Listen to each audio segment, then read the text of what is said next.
Welcome back, everybody. Let's take a break with Stephen Shamus. Good to see you, my friend. How's it going, Alex? Wonderful. Every day. Every day is a good day. Chill out. Little chill in the air tonight. Yeah. Like always. Cold. Snow for 2 weeks. I know. All right. So what do we got on tap this week, Alex? Yeah. Let's talk more Star Wars. Nakano Lash, a new character. Let's talk more 80s. We'll talk Voltron. From days of long ago, from uncharted regions of the universe, comes a legend. The legend of Voltron, defender of the universe. And we'll talk about new books, new independent books cover, which just got picked up by Bendis and Mac, and then Monstress. Yeah, we try to give you the full scope of the industry here. It's very easy to just focus on the Marvel and the DC projects. It's very easy to just focus on those main characters. But as you know, there's a lot of series getting picked up by Netflix, by Amazon Prime, a lot of good series, a lot of low print runs we've seen. And we try to uncover gems for you. No different than we used to do at the shows, Alex. We used to bring out artists and illustrators and writers that hadn't necessarily been discovered yet. I mean, I remember I spoke with Todd Knock today. He's working on the new Stargirl series. And, I knew Todd Knock when he was doing the Extreme Tour back in 1990, 91. Right. I mean, that's 30 years ago, Alex. Yeah. It's crazy. So, sometimes you discover some gems a long time ago and then you don't know where they wind up. Andy Park is a good example of that as well. All right, great. So what are we going to start with, Alex? Yeah, let's talk more Star Wars. Nakano Lash. Yeah, this just seems to be like a never-ending supply of new Star Wars characters. And like, if you hear the name, if you think about the name, if you even just whisper the name, Alex, the books just explode in value, right? It just, whoa, let's just go crazy. So what is this character? Who is this character? This is a new character created for the Bounty Hunters ongoing, which Marvel's doing right now. He's not the main character in the book. The main character is a kind of like ex-Imperial cyborg, but there was a point where all the bounty hunters, including Boba Fett and Dengar, were all working together, and Nakano Lash essentially betrayed them in their eyes. The story of the book and the character actually, I think, it's not the point of why this book's going crazy. I think it's because with Boba Fett being back in Star Wars continuity, anything is possible. There's nothing that Disney Star Wars won't do, which means, hey, this book had Boba Fett interacting with this character. He's also a bounty hunter. The chances are more positive that this character is going to show up in something. Maybe the book of Boba Fett. We don't even know what that show's going to be about. It's interesting you say that because, obviously the Disney and the Marvel folks and the Star Wars folks are all the same. And having watched WandaVision, spoilers, but it's weeks after the show. Yeah, so we're 3 weeks ahead, I think. Yeah. Yeah, we're wait. So, after we saw what happened at the end of episode 4, is it 3 or 4? 4 or 5. I mean, now your mind is blown, right? Because now you're like, wow, they could do anything they want. Anything they want. And I do think it leaves it open for interpretation. Sure. I actually even believe, and maybe I'm crazy, and by the way, I have no insider information. It's all speculation on my heart. Sure. How cool would it be if they had Chris Evans show up as Human Torch? Yeah. You had all the rumors about Chris playing Cap, and then he was like, huh, what are you talking about? How amazing would that be, Just Alex, a cameo. right? Just a cameo of him, like, just flying and being like, just a cameo! Yeah. Can you imagine? 2 days of his life. I'm sure he'd do it. That'd be amazing. Can you imagine? I can, definitely. All right. Okay. That would be the coolest thing ever could happen in the MCU. Okay. Yes. So Star Wars Bounty Hunters came out in May of 2020. It's got a Liber Mayhew cover. It's unbelievable cover. There's only 34 Blue Label 9.8s. There's only 2 Gold Label 9.8s. You can't really find these books. They're in the $150+ range. Right.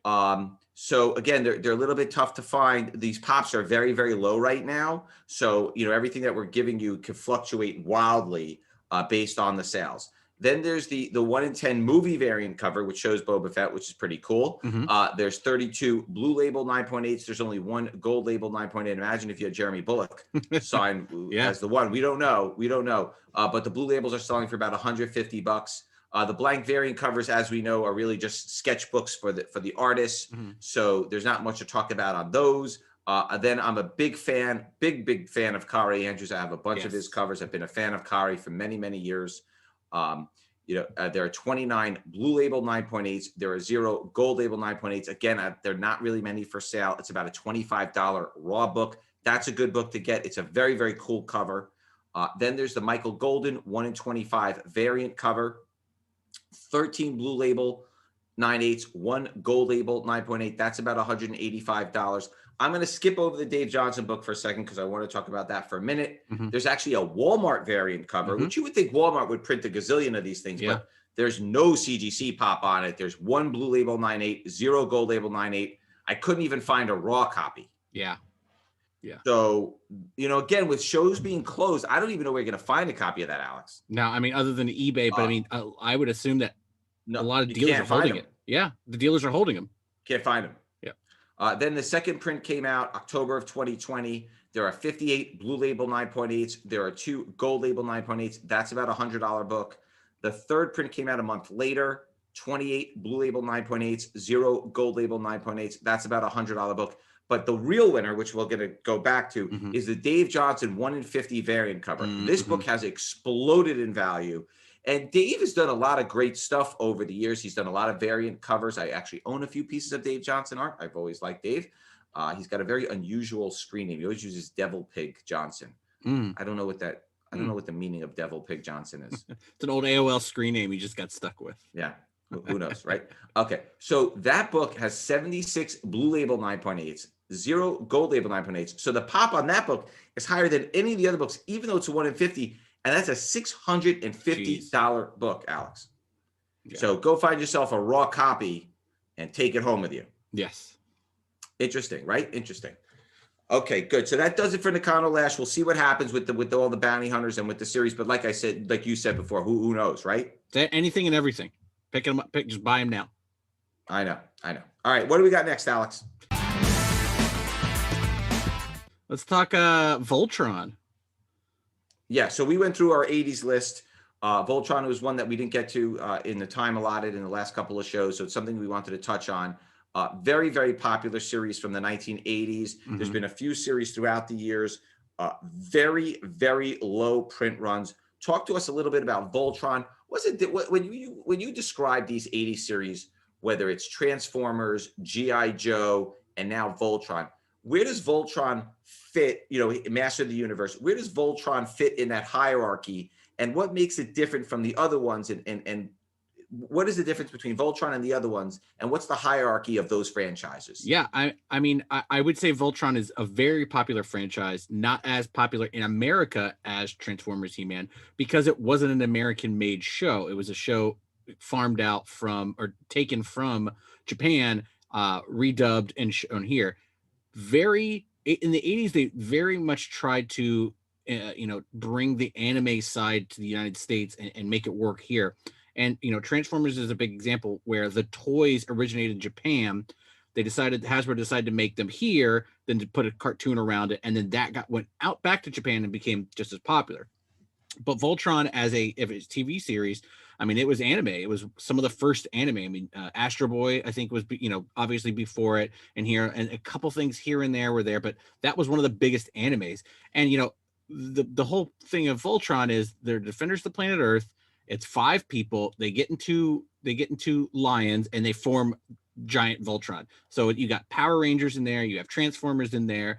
If you can get your hands on the original toys, they're beautiful. They're metal. The lions look awesome, and you can combine them.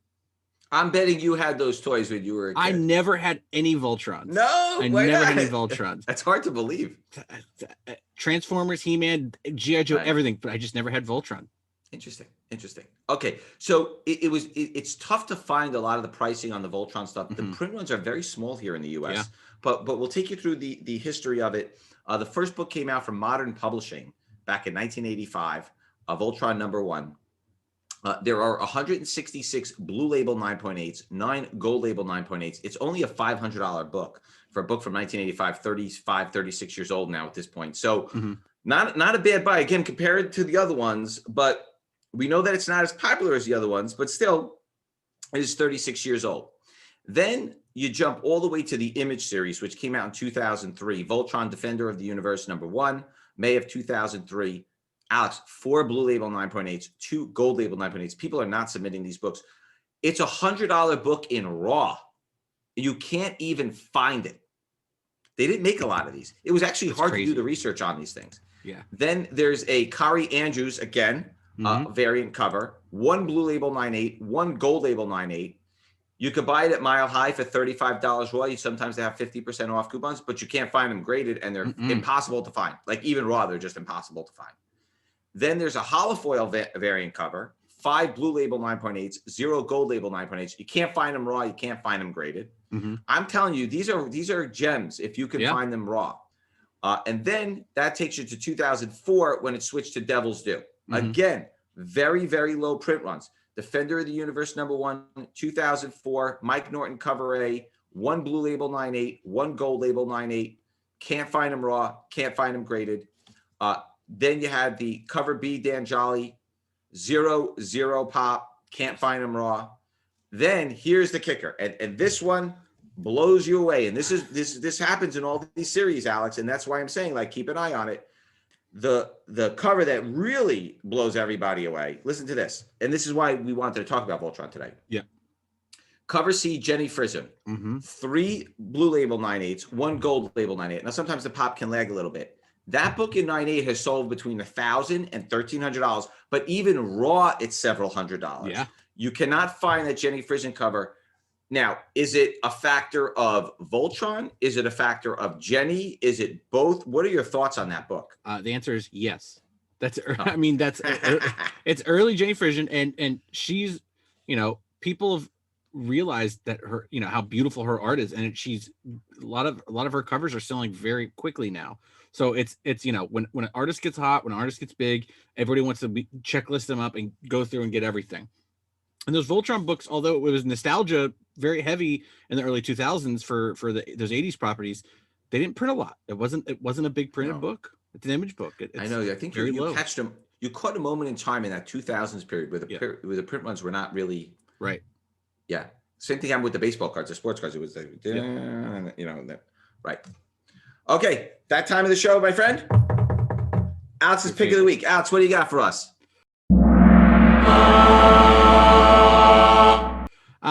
I like to look at things that are trending, like everybody does, and Disney Plus, God bless them. They're putting on all of the original Muppets show, all the series on Disney Plus, and everybody's been asking for it since Disney launched. Why not the Muppet Show? The classic show, everybody loves it. I mean, the Muppet movie, the Muppet Show are like the 2 biggest Muppet classics you can ever have. So I was like, oh, I remember when Palisades used to make those toys, and I think you had a little. God, I think you knew those guys very well because I think you guys used to do some variants. I was looking at some of those toys right now, the carded ones, just in those plastic bubbles or whatever. They're going for $50 to $100 for singles, just random characters. The play sets are going for $400 to $500 sealed. Wow. Like, they are not cheap. They are not cheap. And that was the time when people were collecting and not opening their toys, and they're still going for a lot. My favorite was the 2 guys in the balcony.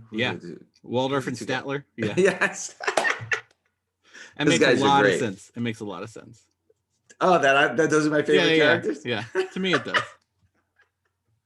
I'm glad it does, Alex. Yeah, I remember there was like the wedding Kermit one was a cool one. I remember the beaker, the invisible beaker was a cool one. Yeah. There were some fun ones over the years that they did. Yeah, those are some great toys. Those were great toys. Fantastic toys. Yeah. As they were coming out, they were really, really unbelievable. Yeah. That Palisades used to make some amazing toys. Yeah, they did a great job. All right, what do we got next, Alex? Cover is going to be turned into a movie/TV show. So as you property.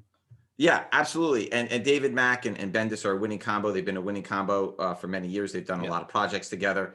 what's interesting is it's very, very hard to search and find the stuff, because if you just type in cover, you Right, can imagine how many items come up on eBay and listings and everywhere else. So it's not so easy to actually track down the different variants and the different variations and the different versions. I was able to kind of figure it out. But it is interesting, and they have had an interesting history. Zu Orzo did one of the covers, very, very hot artist. So talk a little bit about cover, talk a little bit about Bendis and Max and the Jinx World imprint. So let's go in order. First of all, let's talk about the Jinx World imprint. What is the Jinx World imprint? Yeah, that was the imprint that Marvel let Brian Michael Bendis do his independent comics through, because he was under contract. He was exclusive. He couldn't do comics anywhere else. So with Jinx World, he was able to put out Powers. He was able to put out Cover. He's able to put out a bunch of stuff. And I think even Kabuki was put out under Jinx World, a couple issues here and there. Right. And now talk about the Bendis Mac combo. Oh, I mean, that goes back maybe even pre-Daredevil, but I mean they've been working together. I'm sure they were table buddies at cons when they were just slinging their independent books for years. But I mean, they've been together for probably over 20 years, at least since the late 90s with the relaunch of Daredevil, and when they both were on that book. Right. So obviously the series was just announced. So the pops are basically non-existent. Not yet. And finding raw books are impossible. Yeah. And I mean impossible. Mm-hmm. But that's where conventions really would have helped folks, I think, 100%. because this is not a book you can find online. It's not a book you can really find anywhere. But we're going to tell you the different versions. Go out and look for them. Go to your comic shops. But some of them are going to be very, very tough to find. And I think these books are in for a skyrocketing because of the print runs on these things. Okay, so number 1 came out in November of 2018. 3 blue label 9.8s, 0 gold label 9.8s. Might as well be nothing. Those books are about $30 raw. Mm-hmm. You should just buy them because you can't find them. Yep. Then there's the Zu Orzo variant cover. 4 blue label 9.8s, Wow. 1 gold label 9.8. That's a $30 to $50 raw book. Again, you can't find them. Once they get bought out on eBay, forget it. You're not finding these books. Yeah. Then there's a convention edition. You can't even find it. There's 0 gold label, 1 blue label 9.8. I'm sorry, 0 blue label 9.8s, 1 gold label 9.8. It was probably at the convention where one of them are at. Yeah. You can't find them raw. I couldn't find any graded. So wherever you find one, good luck. Yeah. Then there's the foil edition cover, which is 0 gold, 0 blue. Can't find any raws. Good luck. Go find them. Whatever you could buy in this series, I would buy. To me, it's like that Ball and Chain series with Ali Garza. It's like came out of nowhere. Nobody's thinking about it. There's no whispers. Nobody heard about it. And then boom, they just dropped it on everybody. And then there's a sketch cover, 0 blue label 9.8s, 1 gold label 9.8. Also, can't find any graded, can't find any raw. Good luck out there. You heard it here first. Those books are on fire. And again, sometimes, Alex, just knowing the books to get is half the battle. Like you don't even know what you're looking for. That's what we try to do here on the show. It's something, there's 6 variant, 1, 2, 3, 4, 5. There's 5 different versions. But if you go online and just do a breezing, like you don't even know that there's 5 versions, and all of a sudden you're like, wow, I didn't know there was this 5th version. So that's what we try to educate you here. Yeah. So I think we've done a good job of giving you a cross section of, we've given you the Spider-Mans, we've given you the Batmans, we've given you all the other stuff. And now we're giving you some indie stuff that really has room to go like this, simply because of the print runs on these. The low pops are.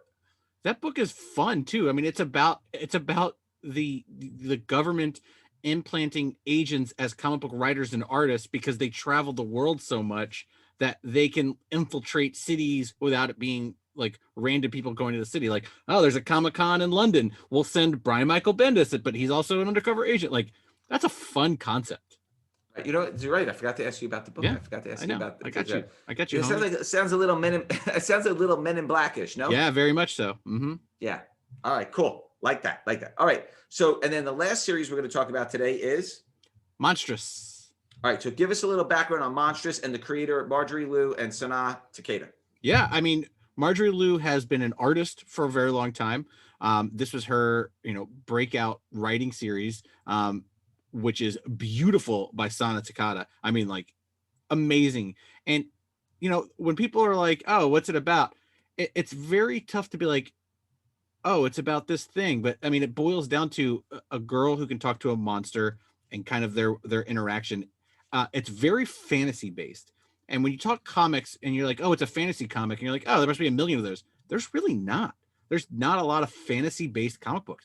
A lot of crime, a lot of superhero, a lot of different stuff here and there. But as a like Lord of the Rings, Game of Thrones type fantasy book, there's not that many out there.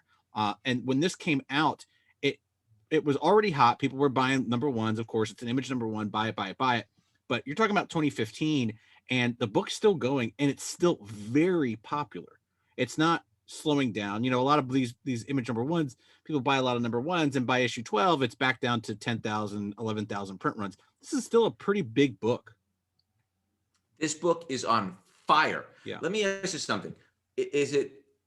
I guess people just think it's going to get picked up or something. Sure, it definitely will. I mean, fantasy's hot, right?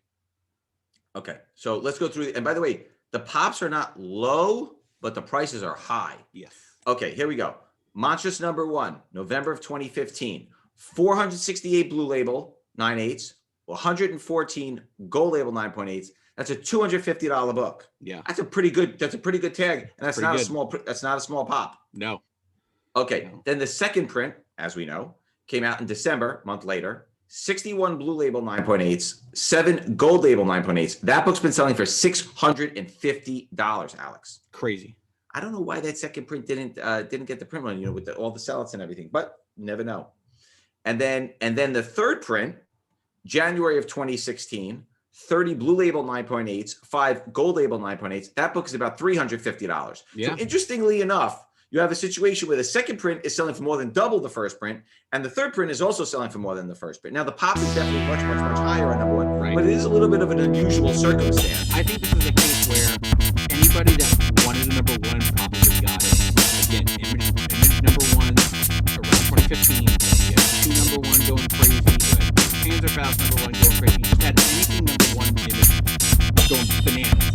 And I think they printed, and enough people got their hands on number 1s where when the second, third print, they're coming like, I've got 2 copies of number 1 still. I've got 3 copies of number 1 still. They didn't need more copies. But since they didn't have, they didn't need the copies, the stores didn't order that many copies, and these print runs are tiny. It definitely, by the way, even the way you describe the series, it sounds like a fun, a fun totally ride. Fun. Yeah. Sounds like a fun ride. All right, cool. All right, Alex, I think that does it for today. Another fun show, guys. We try to give you like a middle mix of anything. If you want us to talk about anything, any series, any issues, any characters, whatever, we try to mix it up here. At some point I want to go back to the classics. We're starting to see a big price increase in the classics, the Watchmen's, the Dark Knights, the Death of Robin, those books that everybody remembers when they were a kid that they think they printed 1 million copies of. The pops in 9/8 are not what you think they are. And in the sports cards, you've seen the classic stuff go up. You're starting to see the same thing in the comic market. We're going to talk about that hopefully next week or the week after, and we'll get you caught up on that stuff as well. So, Alex, we will see you next week. Same bat time. Same bat channel. Thanks, guys.